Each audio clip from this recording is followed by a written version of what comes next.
Imagine building life itself, piece by piece.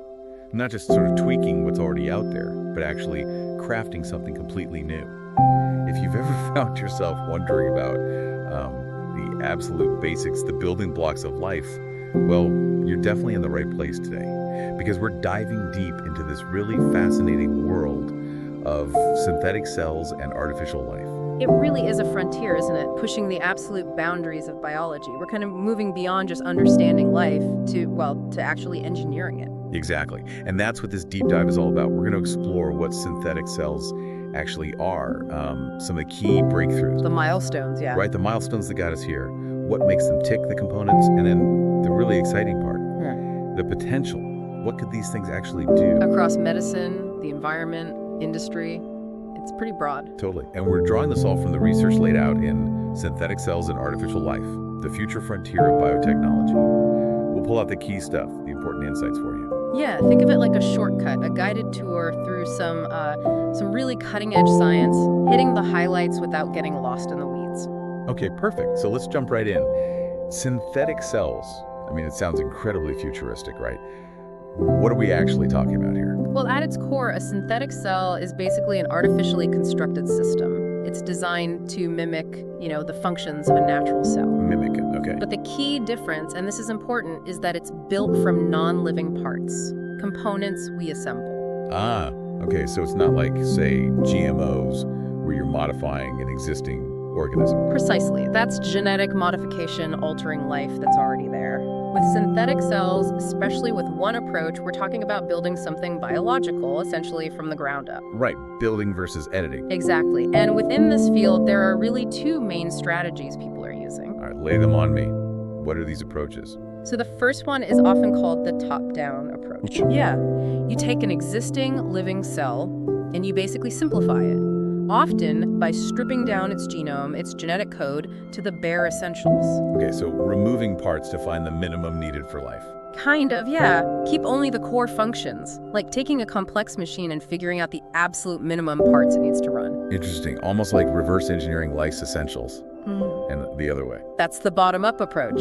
And this is where many people feel it gets really fundamental, really intriguing. Bottom-up. Building from scratch. Exactly. You build a cell using individual biomolecules, lipids for membranes, nucleic acids for information, proteins for doing the work. No pre-existing cell involved. Wow. That sounds incredibly complex, almost like trying to, recreate the origin of life itself. You've hit on something really key there. A lot of researchers see the bottom-up approach precisely that way, as a tool to understand the fundamental principles. How life got started. Yeah. What are the absolute minimum requirements for something to be considered alive? How might that jump from chemistry to biology have actually happened? Building it helps us test those ideas. Okay, so this isn't just engineering. It's potentially unlocking some fundamental biological mysteries, which leads me to ask, what have been the big moments so far? Any major breakthroughs? Oh, absolutely. A huge one, a real landmark, was back in 2010, the J. Craig Venter Institute. Ah, yes, Venter. I remember the buzz around that. What did they achieve? They announced the creation of the first self-replicating synthetic bacterial cell, Mycoplasma mycoides JCVicin N1.0. Quite a mouthful. Self-replicating, using synthetic parts. Well, they chemically synthesize the entire genome of a bacterium, the whole instruction book built in the lab. Then they transplanted this completely synthetic genome into a host bacterial cell. And what happened? The host cell essentially, it booted up using the new synthetic DNA. It ditched its original genome and started operating, functioning, even reproducing, all based on the instructions from the artificial genome. So they swapped out the operating system, basically. Gave it completely new software.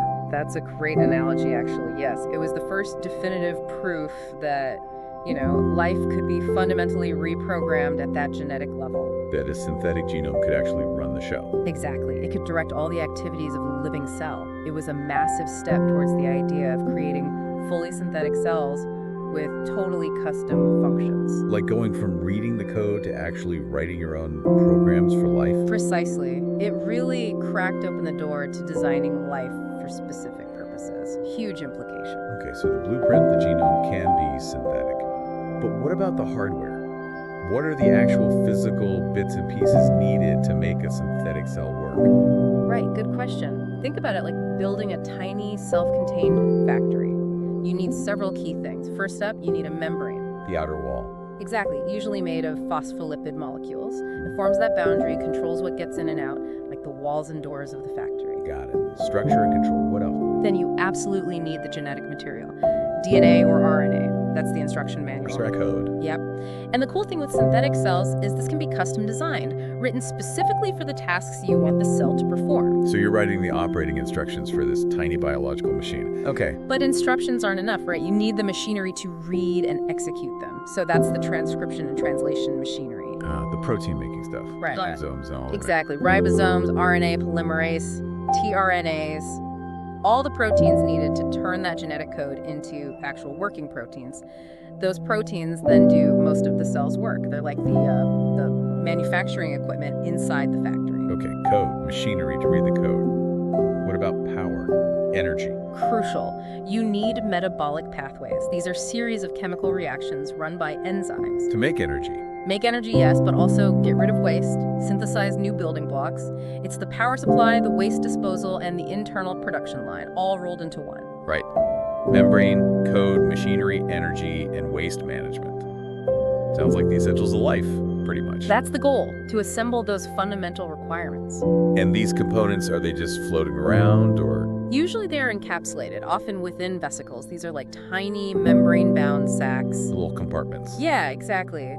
Helps keep everything organized, contained, lets researchers study the whole system in a controlled way, tweak it, optimize it, like mini laboratories themselves. Okay, that makes sense. So we kind of get the what and the how. Now for the really exciting part, I think, the why. What can we actually do with this technology? What are the applications? Yes. This is where it gets incredibly promising across a lot of different fields. Let's start with medicine. Okay. Imagine engineering synthetic cells as like smart drug delivery systems.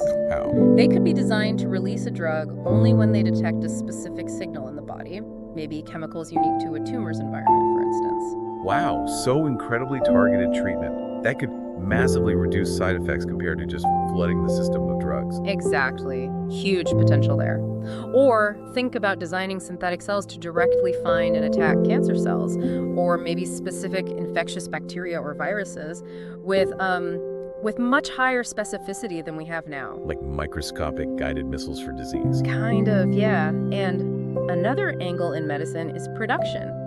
Using these artificial cells as tiny biofactories to make complex, hard-to-produce drugs or therapeutic proteins, maybe much more efficiently or cheaply than current methods allow. Okay, that could be huge for pharma. What about outside the body, environmental applications? Yeah, the environmental side is also really compelling. We could potentially engineer synthetic cells to, say, break down pollutants. Cleaning up contaminated sites. Exactly, soil, water, or design them to capture carbon dioxide from the atmosphere. Help fight climate change, Wow. or even act as super-sensitive biosensors, detecting tiny amounts of toxins in the environment, like little canaries, but programmable. Programmable environmental cleanup crews. That's a powerful idea. You mentioned ecosystem restoration too. And oil spills. Yes, those are areas being explored. Could we create synthetic organisms that help restore damaged ecosystems, or maybe break down oil spills more effectively than the methods we have now? It's still early days, but the potential is there. Truly transformative stuff. Medicine, environment. What about industry? In industrial biotechnology, there's a lot of excitement around sustainable biosynthesis. Cleaning. Using tailored synthetic cells to produce valuable things, chemicals, fuels, perhaps even new materials, but in a much greener, more sustainable way. Moving away from fossil fuels and polluting chemical processes. That's the hope. Less reliance on traditional, often environmentally damaging industrial methods, using biology's power for clean production. Okay, that's another huge area. Yeah. And beyond all these practical uses you mentioned earlier, it helps with fundamental research too, right? Absolutely. Don't underestimate that aspect. Building artificial life, even simple versions, is an incredible tool for tackling those big questions. Like what life is. Exactly. How did it start? What are the absolute non-negotiable processes that define a living system? Synthetic cells give us a platform to test theories about minimal life, about the origin of life in a controlled lab setting. So building it helps us understand it on a deeper level. It's a really powerful feedback loop, yeah. Okay, this all sounds amazing, almost science fiction becoming fact. But it can't be easy, right? What are the big hurdles? What challenges are scientists still facing? Oh, absolutely. It's incredibly challenging. One of the biggest hurdles is just the sheer complexity of life. Even the simplest natural cell is mind-bogglingly complex, with countless interacting parts. Recreating that reliably is tough. Getting everything to work together smoothly. Exactly. Which leads to another challenge: stability and reproducibility. Natural cells are generally very robust. Synthetic systems often aren't yet. They can be fragile or behave unpredictably from one experiment to the next. Right, consistency is key for any real application. For sure. Then there's the integration of functions. It's one thing to get a synthetic membrane to form or to get a gene expressed. It's another thing entirely to get metabolism, replication, information processing, maybe even adaptation, all working together harmoniously within one artificial system. Yeah, making all the parts into a functional whole. Precisely. And finally, there's scalability. Even if we can create these amazing synthetic cells in the lab, scaling up production to the levels needed for, say, industrial or environmental applications is a major technical and economic challenge right now. Okay, so significant hurdles remain. But assuming researchers continue to make progress, what does the longer-term future look like? What are some of the really ambitious, maybe even futuristic possibilities? Well, the vision gets pretty exciting. People talk about living machines. Living machines? Yeah, hybrid systems, Dang. blurring the lines between biology and electronics. Imagine devices that integrate synthetic cells for sensing, maybe processing information, and responding to the environment in complex ways. Bio-integrated tech. Yeah. Wow. Robotics, computing, medicine. The mind boggles. It really does. Then there's the idea of truly programmable life forms. Cells engineered with such precision that we can control them almost like software. Code them to do specific jobs. Adapt. Potentially, yes. Microscopic biological robots, essentially, that you could program for complex tasks. That's incredible. And you mentioned synthetic ecosystems before.